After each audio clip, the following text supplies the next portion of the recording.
Krishna, Hare Krishna, Krishna Krishna, Hare Hare, Hare Rama, Hare Rama, Rama Rama, Hare Hare. Hare Krishna, Krishna Krishna, Hare Hare, Hare Rama, Hare Rama, Rama Rama, Hare Hare. Hare Krishna, Hare Krishna, Krishna Krishna, Hare Hare, Hare Rama, Hare Rama, Rama Rama, Hare Hare,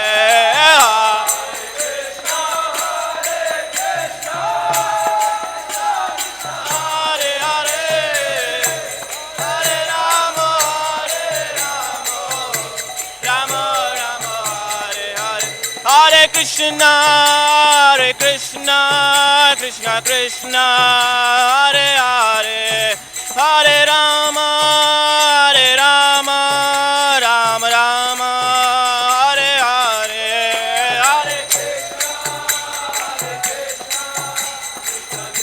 Hare Krishna, Hare Krishna, Krishna Krishna, Hare Hare, Hare Rama, Hare Rama, Rama Rama, Hare Hare, Hare Krishna, Hare Krishna, Krishna Krishna, Hare Hare, Hare Rama, Hare Rama, Rama Rama, Hare Hare.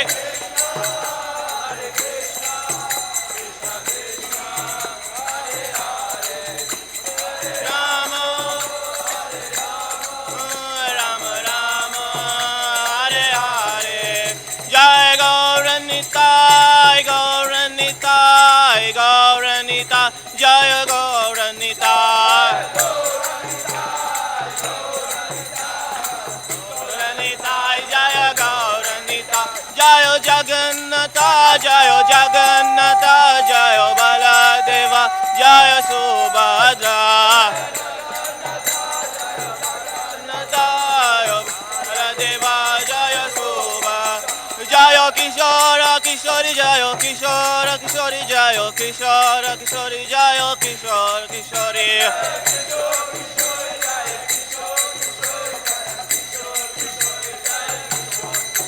Jayo Jayo Prabhupada, Prabhupada, Prabhupada, Prabhupada.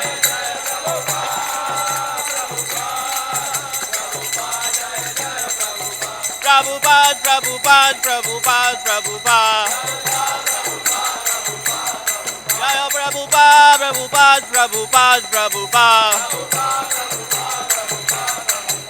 Nitai Gaura Hari Bol, Hari Bol, Hari Bol, Hari Bol.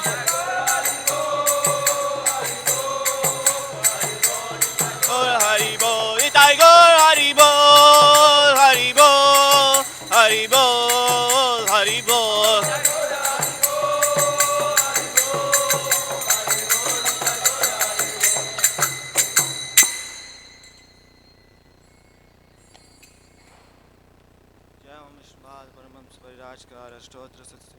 His Divine Grace Bhaktivedanta Swami Srila Prabhupada Ki. Jai Om Vishnupada Paramamsa Parirajkara Ashtotra Satsama. His Divine Grace Bhaktivedanta Saraswati Goswami Maharaj Srila Prabhupada Ki. Ananta Koti Vaishnava Vrinda Ki. Namacharya Srila Haridas Thakur Ki. Prem se kaho Jai Sri Krishna Chaitanya Prabhu Nityananda Shri Advaita Gadadhar Shivasati Gaura Bhakta Vrinda Ki Jai. Vrishabham Vrindavan Dham Ki Jai. Shri Kshetra Mayapur Dham Ki Jai. Ganga Mai Ki Jai. Yamuna Mai Ki Jai. Bhakti Devi Tulsi Maharani Ki Jai. Samavayat Gaura Bhakta Vrinda Ki. Thai Gaur Premanande. All glories to assembled devotees. All glories to assembled devotees. All glories Shri Guru and Gauranga. All glories to Srila Prabhupada Ki Jai. Srila Prabhupada Mahamotsav Ki Jai.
जय राधा माधवा कुंज बिहारी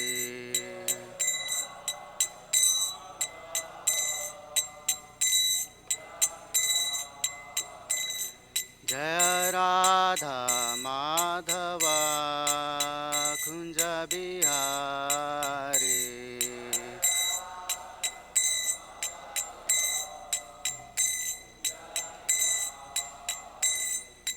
गोपी जना वल्लभा गिरिवरधारी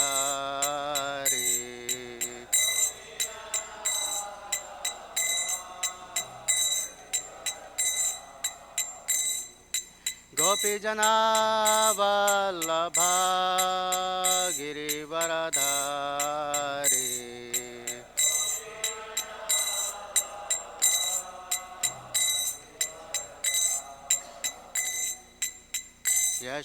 यशोदानन्दना व्रज जनरञ्जना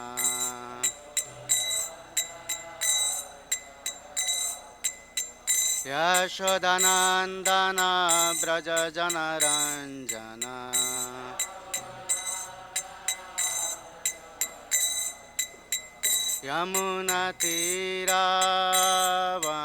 यमुनातीरावनचारी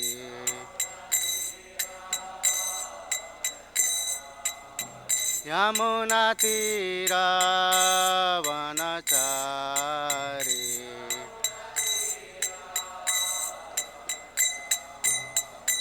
जय राधा माधवा कुंज बिहारी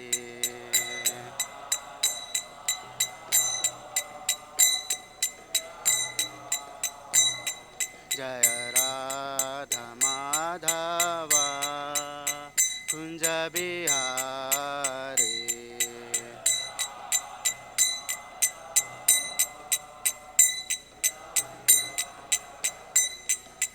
गोपी जना वल्लभा गिरिवरधारी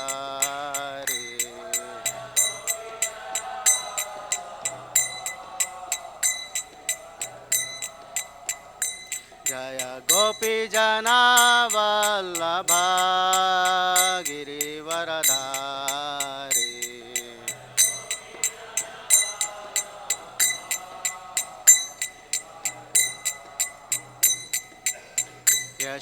यशोदानन्दना व्रज जनरञ्जना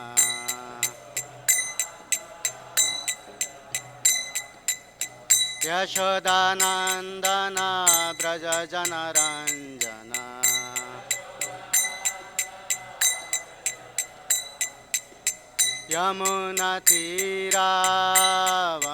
यमुनातीरावनचारी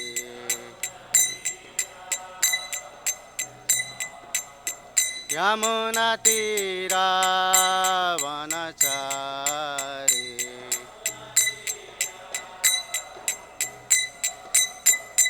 जय राधा माधवा कुंज बिहारी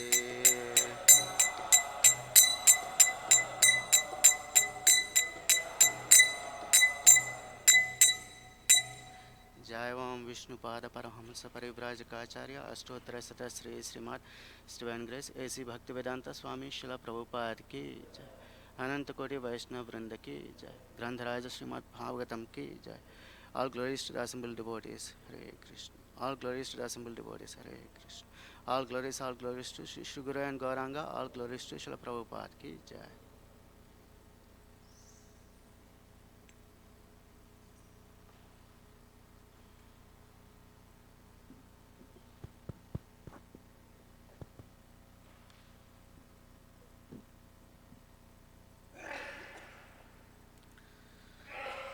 नारायणं नमस्कृत्य नरं चैव नरोत्तमं देवीं सरस्वतीं व्यासं ततो जयमुदीरयेत् नष्टप्रायेषु अभद्रेषु नित्यं भागवत सेवया भगवते उत्तमश्लोके भक्तिर्भवति नैष्ठिके ॐ नमो भगवते वासुदेवाय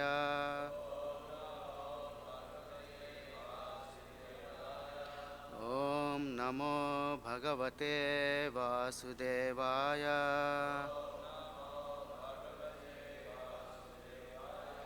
ॐ नमो भगवते वासुदेवाय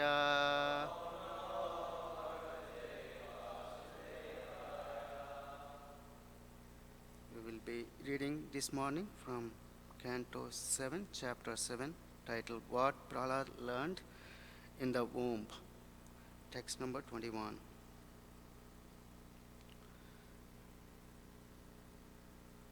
Swarnam yatha gravashu hemakara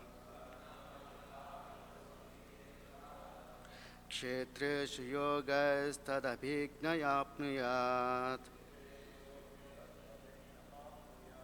kshetreshu deheshu tathatma yoger आध्यात्म विद ब्रह्म गतिम लभेता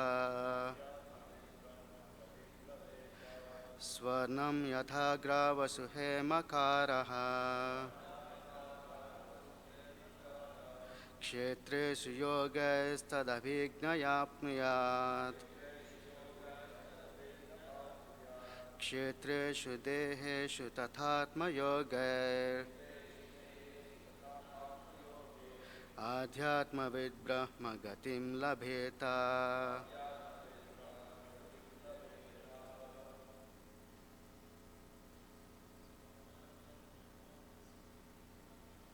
स्वर्णम यथा ग्रावसु हेमकारः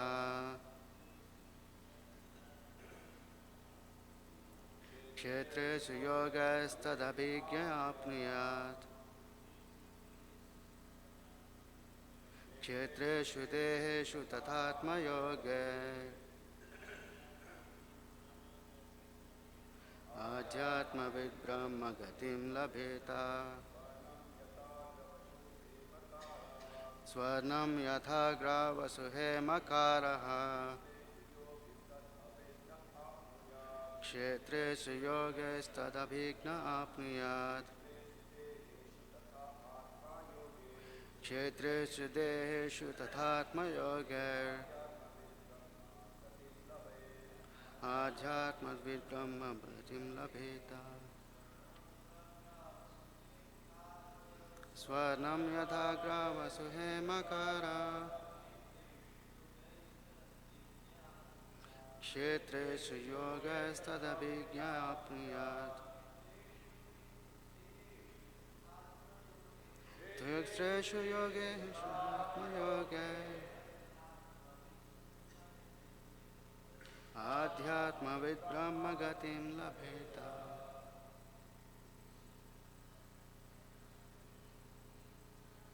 स्वर्णम यथा ग्रावसु हेमकारः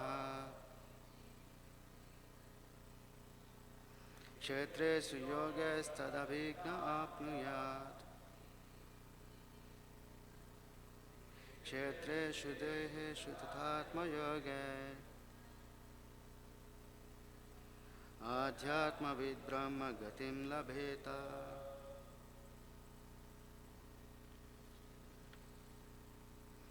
Swarnam, gold, yatha, just as, gravasu, in the stones of gold ore, hemakaraha, the expert who knows about gold, kshetreshu, in the gold mines, yogai, by various processes, tad abhigyaha, an expert who can understand where gold is,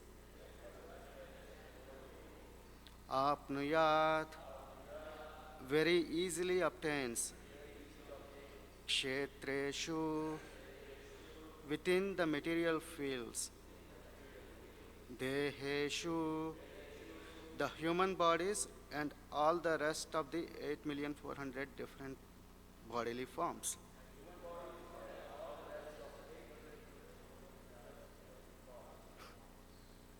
Quite a mouthful, sorry. I should have divided. Tatha, similarly, Atma Yoga by spiritual processes. Adhyatmaved, one who is expert in understanding the distinction between spirit and matter. Brahmagatim, perfection in spiritual life. Labheta, may obtain. Translation and purport by His Divine Grace, A.C. Bhaktivedanta Swami Prabhupada. An expert geologist can understand where there is gold and by various processes can extract it from the gold ore. Similarly, a spiritually advanced person can understand how the spiritual particle exists within the body, and thus, by cultivating spiritual knowledge, he can attain perfection in spiritual life. However, as one who is not expert cannot understand where there is gold, a foolish person who has not cultivated spiritual knowledge cannot understand how the spirit exists within the body. Purport. Here is a very good example concerning the spiritual understanding. Foolish rascals, including the so-called Gyanis, philosophers, and scientists, cannot understand the existence of the soul within the body because they are lacking in spiritual knowledge. The Vedas enjoin tad vijnanartham sagurum eva abhigachet. To understand spiritual knowledge, one must approach a bona fide spiritual master. Unless one has been trained in geology, one cannot detect gold in stone. Similarly, unless one has been trained by a spiritual master, he cannot understand what is spirit and what is matter. Here it is said, yoga is tad abhigyanaha. This indicates that one who has connected himself with spiritual knowledge can understand that there is a spiritual soul within the body. However, one who is in an animalistic conception of life and has no spiritual culture cannot understand. As an expert mineralogist or geologist can understand where there is gold and can then invest his money to dig there and chemically separate the gold from the ore, an expert spiritualist can understand where the soul is within matter. One who has not been trained cannot distinguish between gold and stone. Similarly, fools and rascals who have not learned from an expert spiritual master what is soul and what is matter cannot understand the existence of the soul within the body. To understand such knowledge, one must be trained in the mystic yoga system or finally in the bhakti yoga system. As stated in Bhagavad Gita 18:55, bhaktya mam abhi janati. Unless one takes shelter of the bhakti yoga process, one cannot understand the existence of the soul within the body. Therefore, Bhagavad Gita begins by teaching, Dehinosmin yatha dehe kaumaram yavanam jara tatha dehantara praptir dhirastatra namuhyati. As the embodied soul continually passes in this body from the boyhood to youth to old age, the soul similarly passes into another body at death. The self-realized soul is not bewildered by such a change. Bhagavad Gita, chapter 2, text 13. Thus, the first instruction is that one should understand that the soul is within the body and is transmigrating from one body to another. This is the beginning of spiritual knowledge. Any person who is not expert in understanding this science or is unwilling to understand it remains in the bodily conception of life or the animalistic conception of life. as confirmed in Srimad Bhagavatam. Yasyatma buddhi kunape trithadike sayeva gokharaha. Every member of human society should clearly understand the instructions of Bhagavad Gita, for only in this way can one be spiritually elevated and automatically give up the false illusory knowledge by which one thinks, I am this body and everything belonging to this body is mine, aham mameti. This doggish conception should be rejected immediately. One should be prepared to understand the spirit soul and the Supreme Spirit, God, who are eternally related. Thus one may return home back to Godhead, having solved all the problems of life.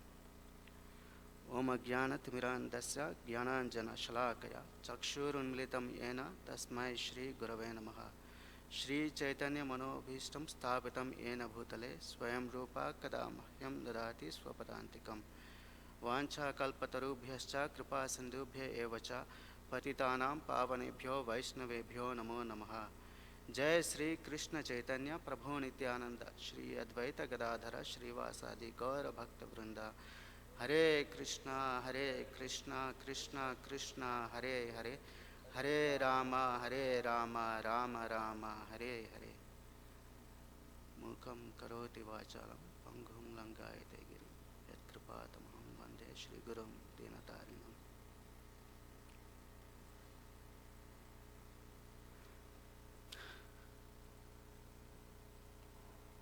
Thank you all for joining us for the morning Srimad Bhagavatam discussion.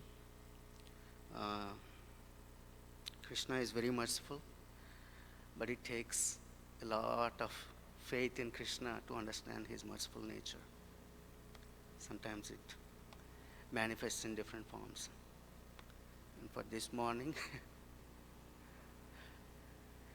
somehow I thought I have one service, which I thought I did on the altar. And then at 6:50, my friend Acharya Nishta Prabhu walked up to me, which turned out to be a sad news for all of you. And believe me, it's more sad for me also. He said I have to speak on Bhagavatam this morning because of some circumstances. So please bear with me as I sit here. No, although no way qualified, but just somehow the service has come to me, so I'm trying to do it in the mood of service. Also, please kindly be as interactive as possible so that we can see through this seemingly difficult time very quickly. So this verse is a continuation of what Prahlad Maharaj is saying to his friends. And he's been ecstatic because whenever there is an opportunity where we can share Krishna consciousness with others, that's our ecstasy. That's a golden opportunity for a person who is very well established in Krishna consciousness. And we know in the case of Srila Prabhupada, when he was writing these purports, he was ecstatic. It was not painful for him, although he was waking up pretty much at a time where everybody is sleep like anything, right in the deep slumber. At that time, he would wake up and write these purports. Reason for that is because he is not taking it as a pain. He was very joyful. He was ecstatic to share his realizations about Krishna. And similarly, whatever has been heard by Prahlad Maharaj in the womb of his mother, he has retained, and he was ecstatic. At the beginning, when he was speaking about all these verses, we heard from the beginning verses that he has a smile on his face. The smile is because he was remembering the instructions of his spiritual master, Narada Muni. So whenever we have that opportunity to give out to others, we are very ecstatic. We are eagerly looking for that opportunity. Rest of the time, when there is no service or when there is no opportunity to share, it's not as joyful. We may be benefiting some benefit or some pleasure within ourselves when we do some chanting, when we do some service, when we do some whatever activities in devotional service. But especially when it comes to preaching, it kind of puts us in a very special place where we are very ecstatic. So Prahlad Maharaj is sharing his ecstasy with his friends, and out of that, he's and as he's remembering the instructions and teachings that he learned from his teacher Narada Muni, he's sharing with us in this verse. I will read a translation again. I'm sorry, before reading the translation, in this verse we read, the second word in this verse is yatha. So, and then in the third line, and then third verse, tatha. So we heard and we read these two words repeatedly throughout Bhagavatam and Bhagavad Gita also, yatha and tatha. So whenever we see these two words, it's an indication that there is that's right, it's an analogy. There is it's been given as a similarity or an analogy, like so that we can relate to it. Since these are spiritual topics, we need analogies because there has to be a frame of reference, as they call it. We have been conditioned in the materialistic state of life for whatever time, and without analogies, we cannot relate to something out of this world. All we can relate to is, oh, a building means it has to be built with some earth, some bricks, some concrete, some steel, some wood, so on and so forth. So these are the material elements with which we can conceive building a building. Whereas when it comes to spiritual topics, we need something that we cannot conceive because we have no knowledge. So the examples are given. So in this, Prahlad Maharaj is giving the example of, what is it? The first word? Gold, Swarnam. And that word is actually coming few times because it relates to gold and the process of obtaining the gold. And the analogy is how the gold is extracted by a geologist, an expert who knows about geology.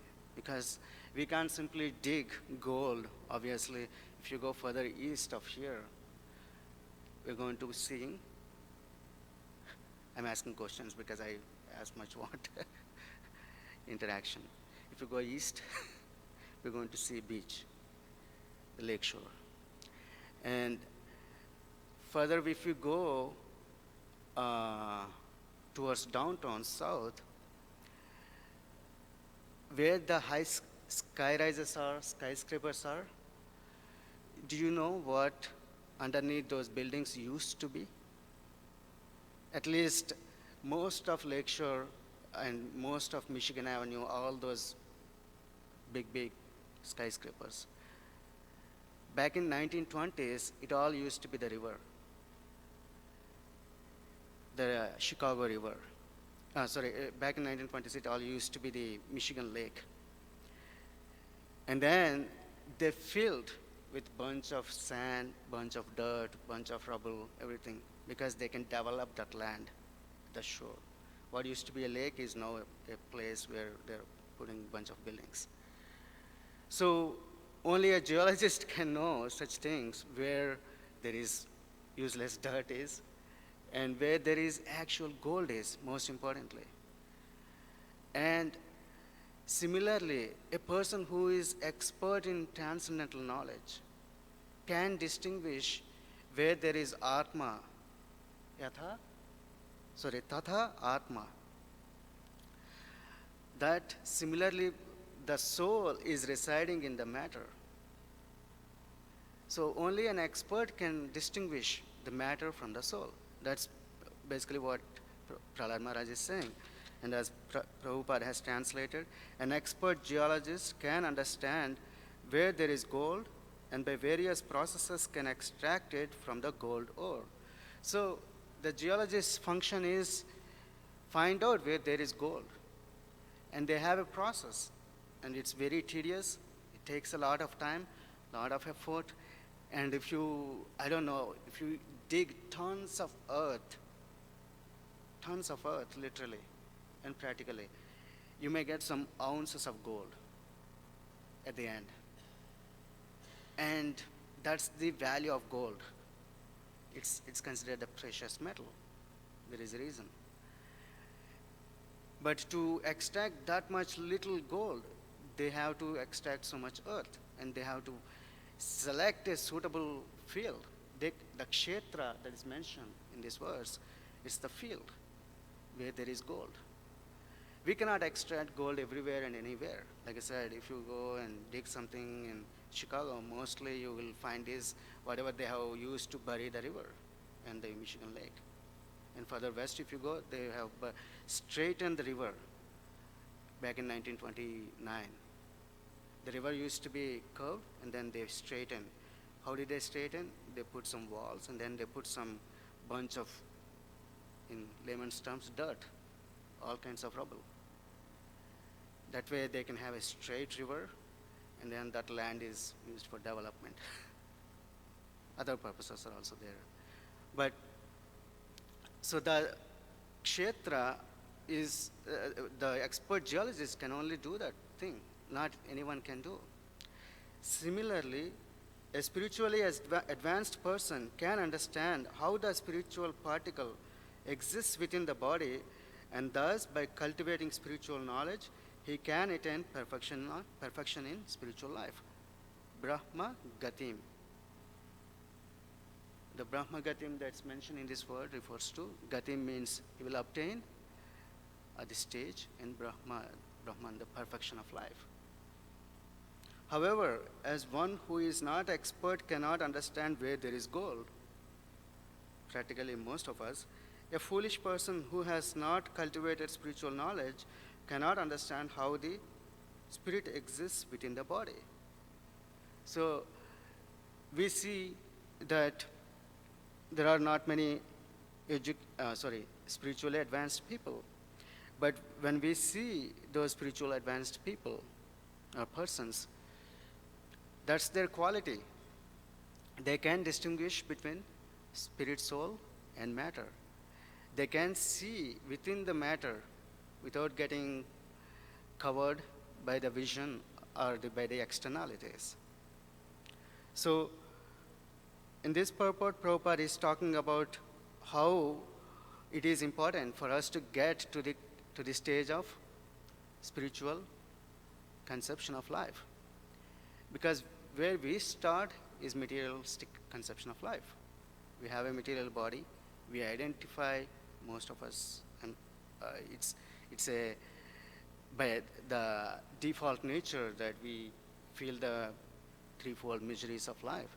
As soon as we have a material body, that's the default nature. But to come to the understanding of spiritual nature, it takes a key step that Prabhupada is mentioning in this purport and in this verse. Can anyone identify what it is? That's true. Through devotional service. But how does the devotional service come? That's right. Approach a spiritual master. Prabhupada is quoting the Bhagavatam verse, the Vedas, Tad Vijnanartham Sagurum Eva Abhigachet.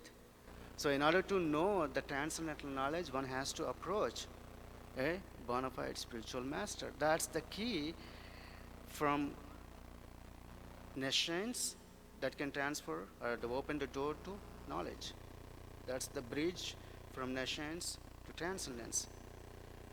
So in order to cross the material ocean to the material conception of life, one has to approach a bona fide spiritual master who has that perfected knowledge. A blind cannot lead a blind. We cannot, we can go to many, like these days there are so many motivational speakers, and there are so many people who can inspire us like anything with their speech.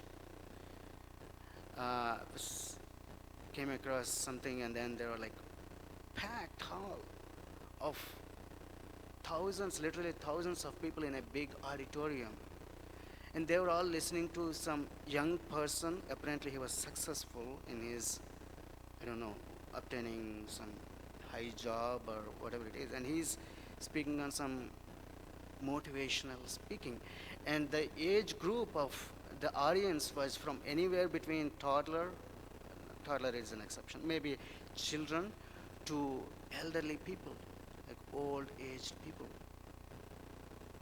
And they were all like mesmerized by his speech.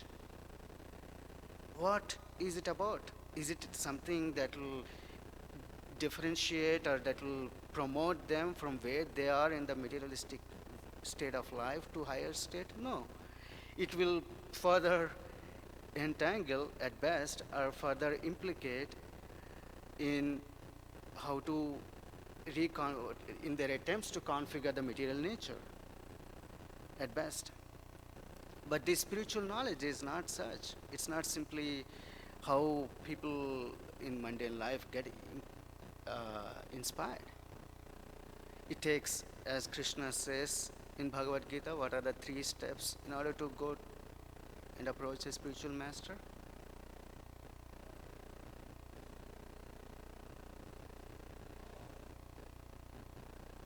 That's right. Inquire, render service, and submission. So without these 3 things, we cannot get that spiritual knowledge. There has to be a submissive nature, submissive attitude on the part of the disciple who is seeking that transcendental knowledge. And there has to be some inquiry. The inquiry is not about, as we heard many times, in what shares should I invest so that I can get maximum benefit. That's not the type of inquiry. Our inquiry is not how I can attain more better job or better prosperity in material life, or how to get out of this whole materialistic life altogether.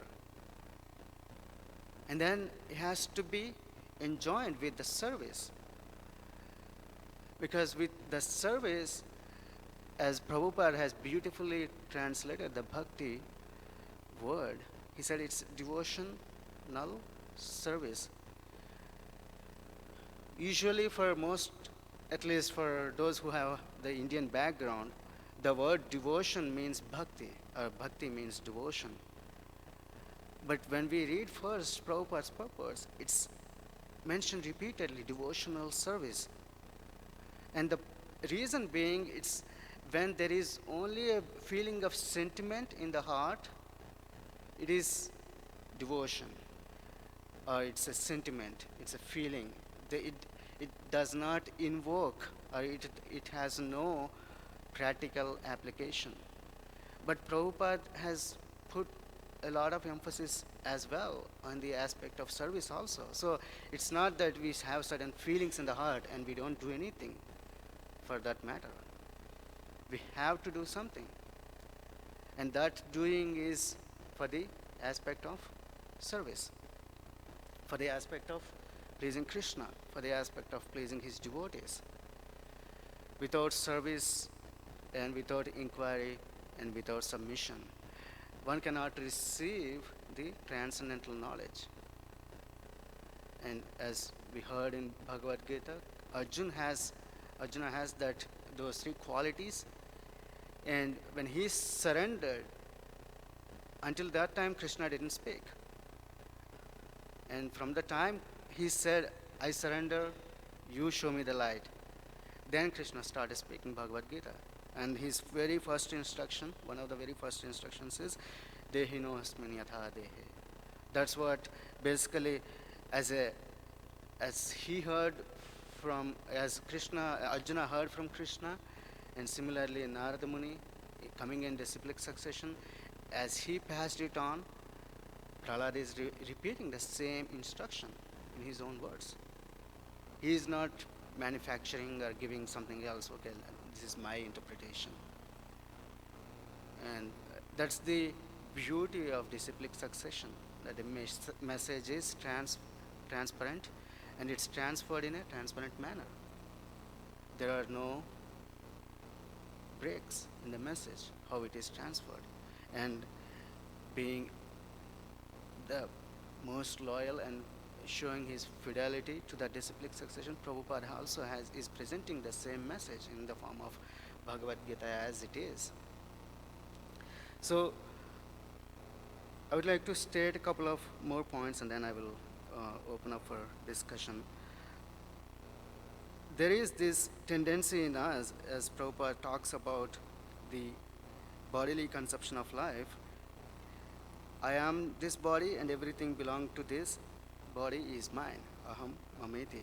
So we have this tendency, and I see that I've been speaking for quite some time about all the spirituality, so I would like to share a joke with you because I like jokes. So one time, a person who likes to call, his name is Mr. Dubey. Dubey is a common last name in northern India, correct? Uttar Pradesh. So, and he has his whole family, wife, children. He lives with his family, but he has a problem. He has a mental condition. And the mental condition he has is that he thinks of himself as the great emperor Akbar. Have you heard of Akbar? How many of you heard of Akbar, the great emperor? Mostly they from Indian background. He is one of the Mughal kings who has ruled India for quite some time. And being an emperor, like as a king, you have everything at your disposal. Basically, if you want water, all you have to do is, then they will bring the water.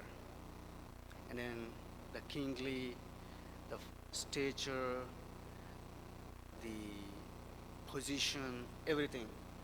So Mr. Dubey has this complex mentality that he thinks of himself as Akbar. So he has to act like Akbar. So at home, even while at home, he's behaving like an Akbar, like a king. So nobody would bring water because everybody is thinking, what is this? What's going on with this guy? Like, why is he acting like this? So they all go to a doctor and said, a psychiatrist, and then they said, something is wrong with Mr. Dubey, or husband, and the wife goes. And then they said, can you treat him? What's going on with him? So one time he takes a session with Mr. Dubey and he says, what's your problem? And then Mr. Dubey leans close to the doctor and he says, actually, there is nothing problem with me. There's no problem with me. Everything is fine with me. The problem is with my wife. And the doctor gets surprised. I heard numerous complaints from all about this guy, and then he's saying that the problem is with his wife. And then he asks, oh, is that so? What's the problem? And he says, she thinks, despite how many times I tell her, she still thinks that she is Mrs. Dubey.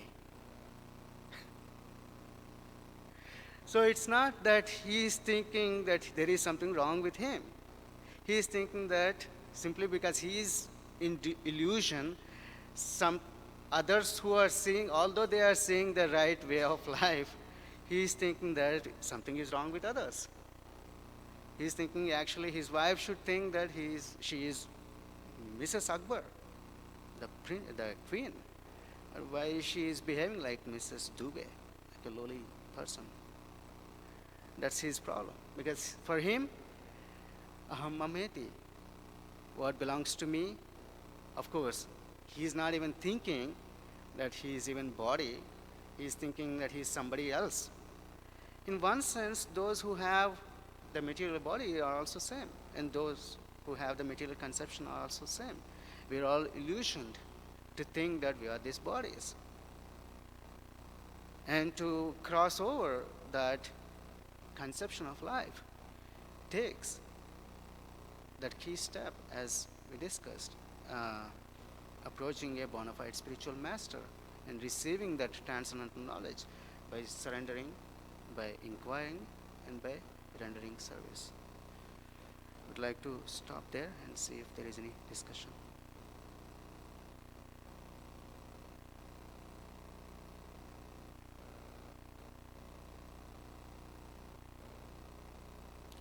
One time I saw, it's close to here. Which way I'm looking? That way. No, this way, sorry. If you go on Lunt and 2 blocks towards west, there is a sign that says stop, like any stop sign. And then there are so many activists these days.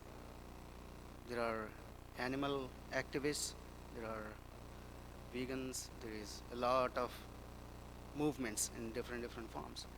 Somebody had an idea, so somebody put below that stop, big stop sign, right, below that big stop lettering, that stop word, and they wrote eating animals in black letters.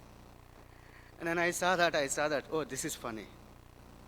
After 2 months or 2 weeks, maybe 2 weeks or so, I was driving again, and then from here to my home, and this time I saw somebody blocked out the animals. So what's left? Stop eating. So I was thinking that if we are thinking that we are smart, there is always smarter than us, somebody else. So it has nothing to do with the question and answers. I just thought that I will share that with you because nobody is asking questions. Yes, Prabhu.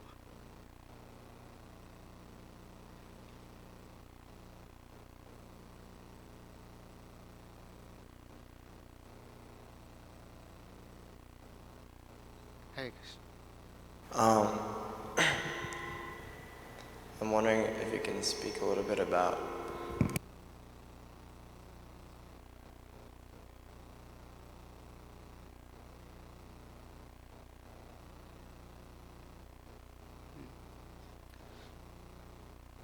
the question is, can you speak about accepting a spiritual master too soon or when you are not ready, and the dangers of that?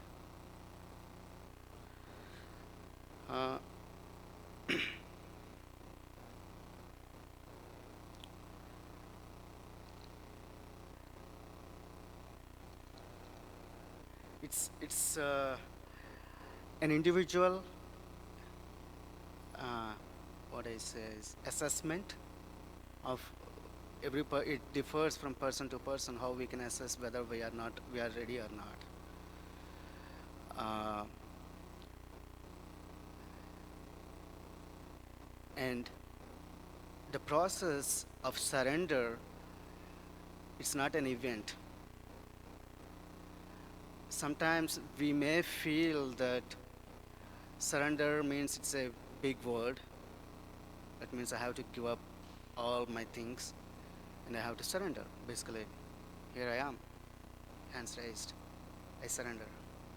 It's a negative feeling. Mostly the word surrender in materialistic way of life that we got used to is surrender means like a police is or a cop is after a thief or a criminal, and then they show hands up and then yes, I surrender.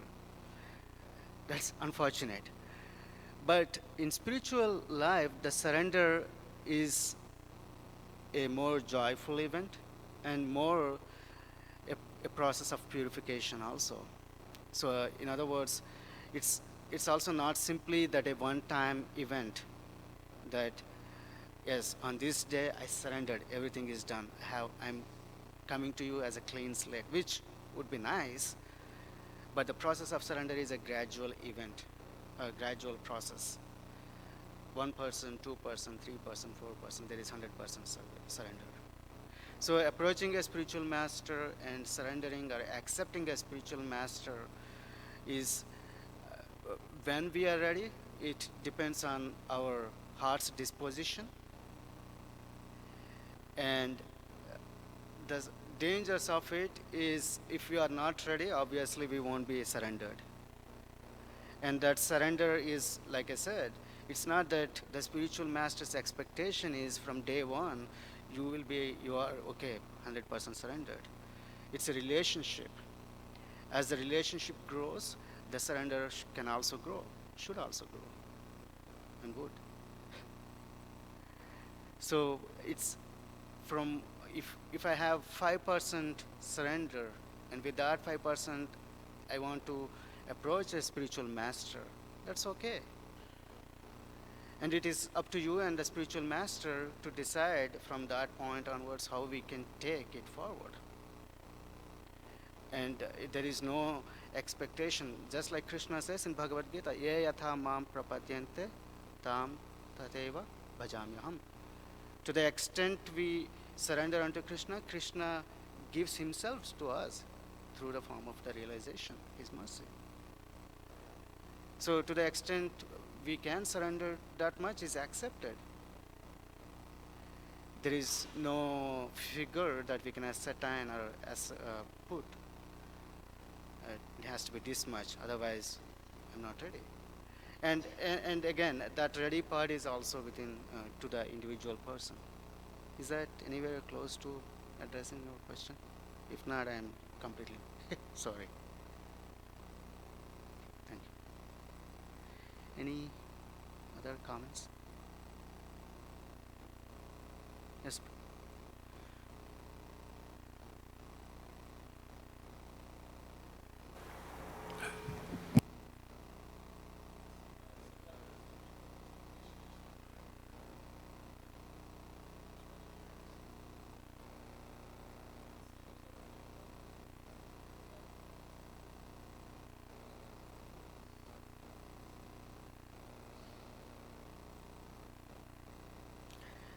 Again, it differs or depends on the person, who that is.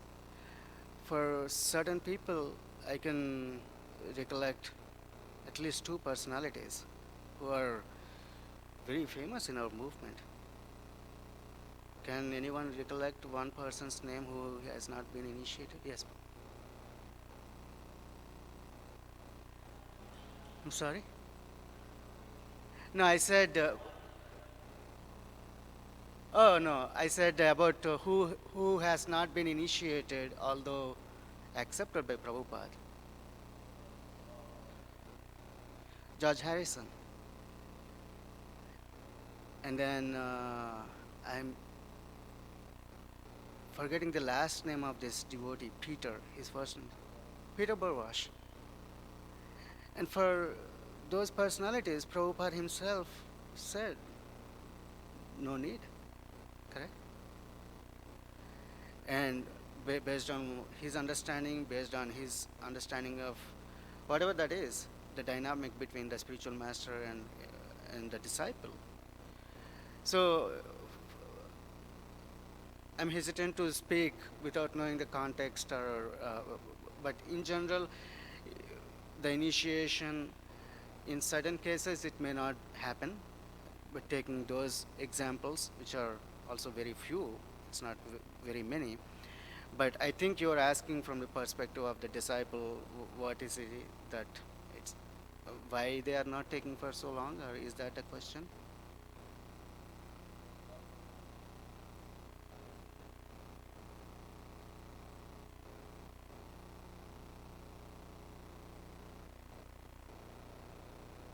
Oh, without initiation, how can you think, or how can they advance? Again, it's completely up to the, as long as they have taken the shelter, the process of initiation, the event of initiation, the formality, it's in some manner it is a formality. In some cases, it may not have happened. But whether the spiritual master has accepted such people, it's up to them. And from the disciples' side, if understanding that you're not talking about those who are simply delaying the process of initiation, and not ready to take that step. If that's the case, then there is something that who knows for how many whatever they are not ready to take up, or why they are not ready to take up that step, the next step. Is your question from the disciples side, that why is it okay to not take initiation for a long time uh, and still make progress? Is that your question?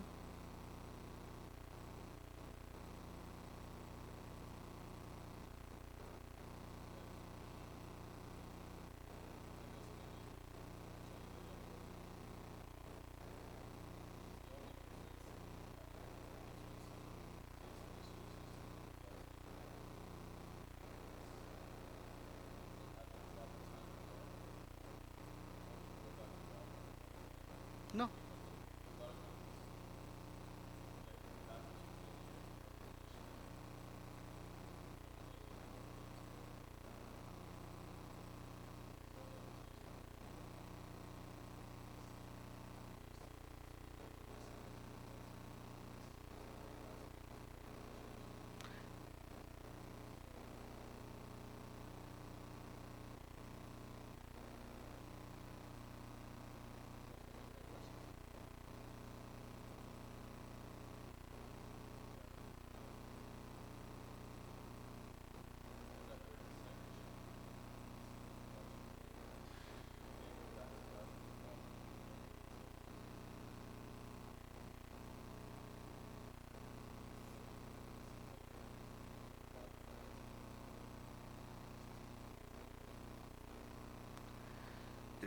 Again, so if there is something lacking from the disciple that's preventing them to take the formal initiation step, the one of the key elements of devotional service, as Rupa Goswami enunciated, is taking initiation also.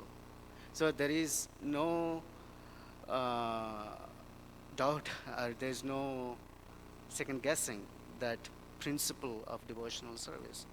That's one of the main principles. So one has to take initiation after one uh, obtains the shelter or approaches a bona fide spiritual master to make advancement in spiritual life. Uh, so for those who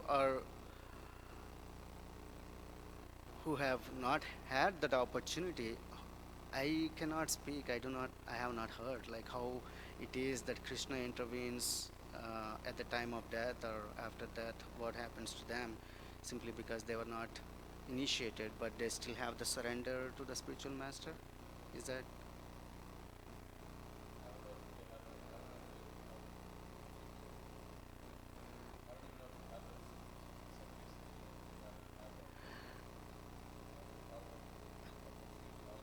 okay? Okay. So, uh, I, w- I would like to I now at this point I guess I should I should apologize and say that I don't think I can speak on this topic too much beyond my realization or understanding at this point. So, is that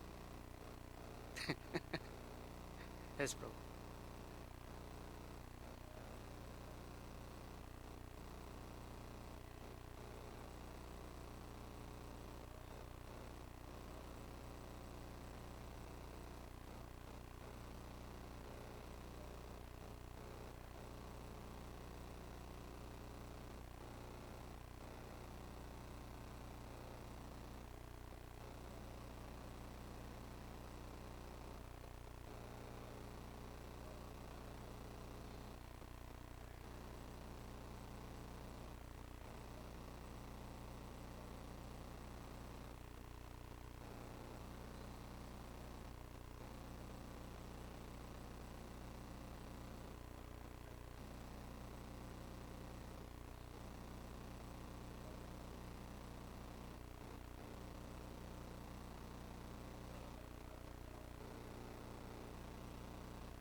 I anyway, I guess we don't know.